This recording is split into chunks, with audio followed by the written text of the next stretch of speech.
News নাওলৈ সকলোকে স্বাগতম জনাইছো। ষ্টুডিঅ'ত মই শ্বাহ আলম আৰু লৈ আহিছো আজিৰ দিনটোৰ আটাইতকৈ ডাঙৰ সৰ্বাধিক চৰ্চিত দেশৰ ৰাজনৈতিক খবৰ। আজিৰ দিনটোত উত্তৰ প্ৰদেশৰ ৰাজনীতিত এক বৃহৎ অঘটন সংঘটিত হৈছে। নিৰ্বাচনলৈ মাজত মাথো কেইটামান দিন আৰু এই নিৰ্বাচনলৈ মাজত মাথো কেইটামান দিন থকাৰ অৱস্থাতেই আটাইতকৈ ডাঙৰ অঘটন সংঘটিত হৈছে উত্তৰ প্ৰদেশত। ৰাজনীতিৰ দৃষ্টিভংগীৰ ফালৰ পৰা যিখন ৰাজ্যত সমগ্ৰ দেশবাসীৰ দৃষ্টি নিবদ্ধ হৈ থাকে, সেই ৰাজ্যখনত এইবাৰৰ নিৰ্বাচনত দুটাকৈ মূল শক্তি হিচাপে পৰিগণিত হৈছে বা জনতাই দেখিবলৈ আৰম্ভ কৰিছে সমাজবাদী পাৰ্টি আৰু বিজেপি। এই দুয়োটাকৈ দলৰ মাজত এতিয়া পলে পলে সলনি হৈছে ৰাজনৈতিক সমীকৰণ। আৰু আজিৰ দিনটোত সমাজবাদী পাৰ্টিত আটাইতকৈ ডাঙৰ অঘটন সংঘটিত কৰিছে বিজেপিয়ে। আৰু সমাজবাদী পাৰ্টিৰ মুখিয়া বুলি যাক কোৱা হয়, সমাজবাদী পাৰ্টিৰ প্ৰতিষ্ঠাপক মুলায়ম সিং যাদৱৰ কনিষ্ঠ বোৱাৰীয়ে আজিৰ দিনটোত বিজেপিলৈ গমন কৰিছে। সমাজবাদী পাৰ্টি এৰি পদুম হাতত তুলি লৈছে, ৰঙা টুপি খুলি পদুম হাতত তুলি ললে আজিৰ দিনটোত অপৰ্ণা যাদৱে। আৰু এই খবৰটিক লৈ এতিয়া সৰ্বাধিক চৰ্চা আৰম্ভ হৈছে দেশত, কিয়নো অপৰ্ণা যাদৱ সমাজবাদী পাৰ্টিৰ 2017 চনত লক্ষ্ণৌ সমষ্টিৰ লক্ষ্ণৌৰ কেণ্ট আসনৰ পৰা প্ৰতিনিধিত্ব কৰিছিলে, প্ৰাৰ্থিত্ব আগবঢ়াইছিলে, কিন্তু বিজেপিৰ প্ৰাৰ্থীৰ হাতত পৰাজয় বৰণ কৰিবলগীয়া হৈছিলে। আৰু তাৰ পাছত এইবাৰো অপৰ্ণা যাদৱে প্ৰাৰ্থিত্ব বিচাৰিছিলে সমাজবাদী পাৰ্টিৰ পৰা, কিন্তু এইবাৰ অপৰ্ণা যাদৱে প্ৰাৰ্থিত্ব নোপোৱাৰ বাবেই ৰঙা টুপি খুলি পদুম হাতত তুলি ললে। আজিৰ দিনটোত বিজেপিত আনুষ্ঠানিকভাৱে যোগদান কৰিলে অপৰ্ণা যাদৱে।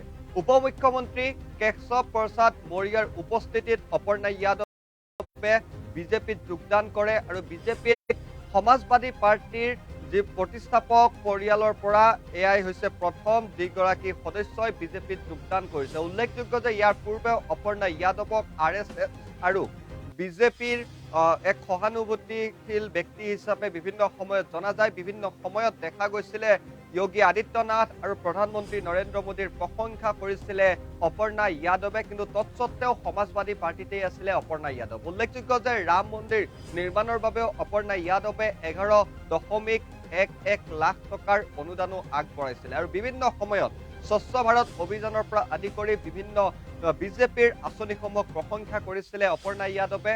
আৰু তাৰ পাছতো সমাজবাদী পাৰ্টিত থকা অপৰ্ণা যাদৱক লৈ কিছুদিন পূৰ্বে সমাজবাদী পাৰ্টিৰ মুলায়ম সিং যাদৱৰ ভাতৃ শিৱপাল যাদৱে কিছু মন্তব্য কৰিছিলে, আৰু সেই মন্তব্যৰ পাছতে কিছু অসন্তুষ্ট হৈ পৰিছিলে অপৰ্ণা যাদৱ। আৰু অপৰ্ণা যাদৱক লৈ মন্তব্য কৰিছিলে প্ৰাৰ্থিত্ব বিচৰাৰ পূৰ্বে দলৰ কাম কৰক, আৰু সেই কথাতে অসন্তুষ্ট হৈ পৰে। আৰু প্ৰাৰ্থিত্ব নোপোৱাৰ পাছতে আনুষ্ঠানিকভাৱে আজিৰ দিনটোত বিজেপিত যোগদান কৰে অপৰ্ণা যাদৱে।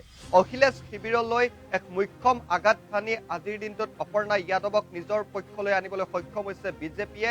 আৰু অপৰ্ণা যাদৱৰ বিজেপি গমনে সমাজবাদী পাৰ্টিক নিশ্চিত ৰূপত চিন্তিত কৰি তুলিছে আজিৰ দিনটোত। আৰু অপৰ্ণা যাদৱে বিজেপিত যোগদান কৰি মন্তব্য কৰিছে যে তেওঁ ৰাষ্ট্ৰবাদী শক্তিৰ চিন্তাধাৰাৰে সদায় প্ৰভাৱিত হৈ আছিলে, আৰু ৰাষ্ট্ৰবাদৰ কথা চিন্তা কৰি তেওঁ বিজেপিলৈ গমন কৰিছে। সকলোৰে সহায় সহযোগিতা লাগে বুলি তেওঁ মন্তব্য কৰিছে অপৰ্ণা যাদৱে। অপৰ্ণা যাদৱৰ সেই মন্তব্য এই মুহূৰ্তত আগবঢ়াইছে।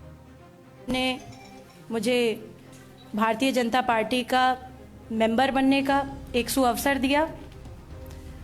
मैं जैसा कि सभी जानते ही हैं, मैं हमेशा से प्रभावित रहती थी आदरणीय प्रधानमंत्री जी से, और मेरे चिंतन में हमेशा राष्ट्र सबसे पहले है। मुझे लगता है कि राष्ट्र का धर्म मेरे लिए सबसे ज़्यादा ज़रूरी है, और मैं बस यही बोलना चाहती हूँ कि अब मैं राष्ट्र की आराधना करने निकली हूँ।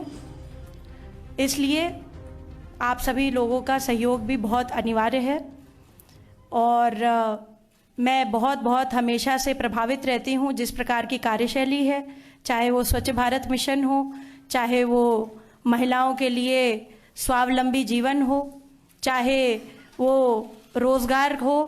मैं हमेशा से भारतीय जनता पार्टी की स्कीम से हमेशा से बहुत प्रभावित रहती हूँ, और यही कहूँगी कि যে 11 জানুৱাৰীৰ পৰা 14 জানুৱাৰীলৈকে উত্তৰ প্ৰদেশৰ ৰাজনীতিত যি ৰথৰ চকৰি ওলোটাকৈ ঘূৰিছিলে বিজেপিৰ পক্ষত, আৰু বিজেপিৰ পৰা দল ত্যাগ কৰি 3 গৰাকী মন্ত্ৰীসহ 13 গৰাকীকৈ বিধায়কে সমাজবাদী পাৰ্টিত যোগদান কৰিছিলে। আৰু তাৰ পাছতে অপৰ্ণা যাদৱে সমাজবাদী পাৰ্টি ত্যাগ কৰি বিজেপিলৈ যি যাত্ৰা আৰম্ভ কৰিছে, পদুম ফুল হাতত তুলি লৈছে, গেৰুৱা বসন পৰিধান কৰিছে, ই নিশ্চিত ৰূপত এক উল্লেখযোগ্য ঘটনা ৰূপে আজিৰ দিনটোত পৰিগণিত হৈছে। এতিয়া লক্ষণীয় হ'ব অপৰ্ণা যাদৱে সমাজবাদী পাৰ্টিৰ পৰিয়ালৰ যি মুৰব্বী, সমাজবাদী পাৰ্টিৰ মুৰব্বী, সেই সমাজবাদী পাৰ্টিৰ মুৰব্বীৰ পৰিয়ালৰ এইগৰাকী বোৱাৰীয়ে এনেদৰে দল ত্যাগ কৰি বিজেপিলৈ গমন কৰাৰ পাছত ইয়াৰ যি প্ৰভাৱ ভোটাৰৰ মাজত কেনেধৰণে হয় সেয়া নিৰ্বাচনী ফলাফলত লক্ষণীয় হ'ব। পৰৱৰ্তী সময়ছোৱাত আৰু অধিক খবৰ লৈ যাম, তেনেহ'লে চাই থাকিব নিউজ।